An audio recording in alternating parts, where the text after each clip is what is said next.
sebenarnya Nabi ini loh, coba disebutin. Panjang loh ini. Udah tadi, udah.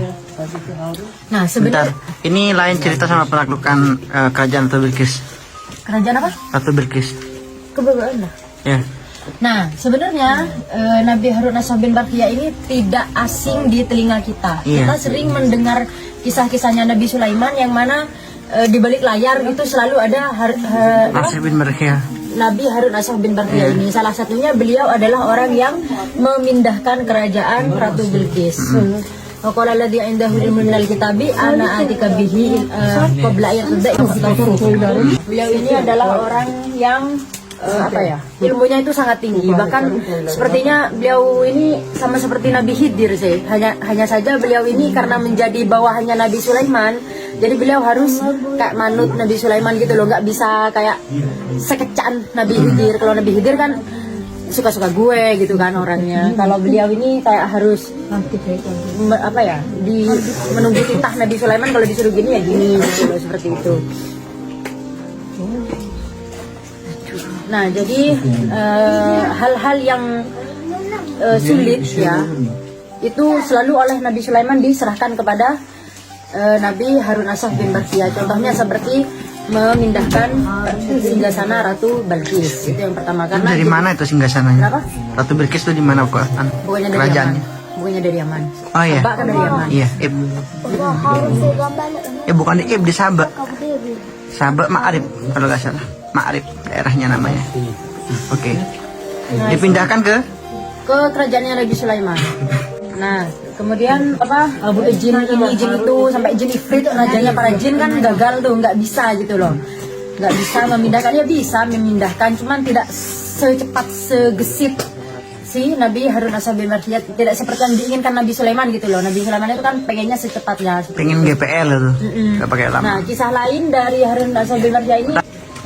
Oke, sebelum kita lanjutkan biografi beliau, ini Nabi Harun Ashab bin Barkhiyah yang sering kali kita baca dalam kitab-kitab tafsir, itu dalam surah An-Naml ayat 40. Qala alladzi indahu ilmu minal kitab ana atika bihi qabla ayyartadda ilaika tarf. Jadi beliau ini menjanjikan kepada Nabi Sulaiman untuk mendatangkan istana Ratu Bilqis dari Yaman sana ke hadapan Nabi Sulaiman dalam sekejap mata saja. Itu saya kira hampir semua mufassirin itu mengatakan bahwa ilmu minal kitab itu adalah Ashab bin Barkhiyah. Hampir semua mufassirin mengatakan seperti itu. Lanjut, kisah lain tentang Nabi Harun Ashab bin Barkhiyah ini adalah suatu hari Allah memerintahkan Sulaiman untuk berjalan-jalanlah kamu di tepi pantai ini, seperti itu. Kamu nanti akan melihat keajaiban yang sangat mengagumkan. Akhirnya jalan-jalanlah si Nabi Sulaiman ini dan selalu mengajak si Nabi Harun Ashab bin Barkhiyah. Jalan dari ujung pantai sampai ujung pantai ini nggak ada apa-apa. Lah di mana keajaibannya gitu kan Nabi Sulaiman. Kemudian beliau memerintahkan jin, coba lihat ke bawah laut, ke dalam laut, mungkin ada di sana. Dicari sama jin, masuk dalam laut, berenang, keliling-keliling, nggak ada. Muncul lagi, Nabi Sulaiman nggak ada apa-apa. Akhirnya nyuruh jin yang lain masuk lagi, seperti itu juga nggak ada. Nah, tentaranya Nabi Sulaiman itu kan berasal dari berbagai kalangan kan, hewan, jin, ini itu segala macam, nggak ada. Akhirnya kalau sudah buntu pasti beliau menyuruh si Nabi Harun Ashab bin Barkhiyah. Akhirnya beliau masuk langsung, muncul-muncul membawa sebuah kubah, sebuah rumah berbentuk kubah dari mutiara yang memiliki 4 pintu. Pintu dari berlian, mutiara, yakut dan zabarjad, seperti itu. Dan Nabi Sulaiman itu sangat takjub gitu. Padahal kan Nabi Sulaiman itu kerajaannya sudah sangat WOW, ya kan? Nah, ini kok seorang WOW itu masih merasa WOW lagi gitu loh kepada si rumahnya, kubahnya si ini nggak tahu milik siapa gitu kan. Terus Nabi Sulaiman penasaran, beliau meminta izin kepada Allah untuk boleh nggak masuk gitu. Nah, terus pas mau masuk ternyata pintunya itu terbuka. Di dalam kelihatan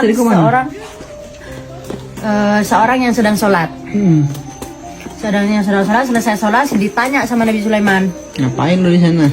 Hello, ngapain? Gimana ceritanya bisa nongkrong di sini lo gitu.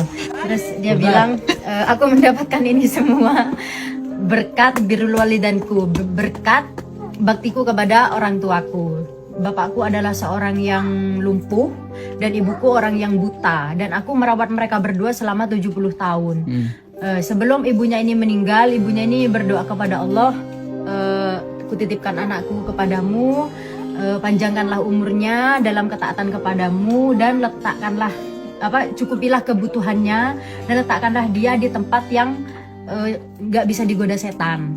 Makanya Allah itu meletakkan dia di sebuah kubah mutiara di dasar laut, karena di sana dia beribadah terus, kan panjang umur, beribadah terus setan di sana.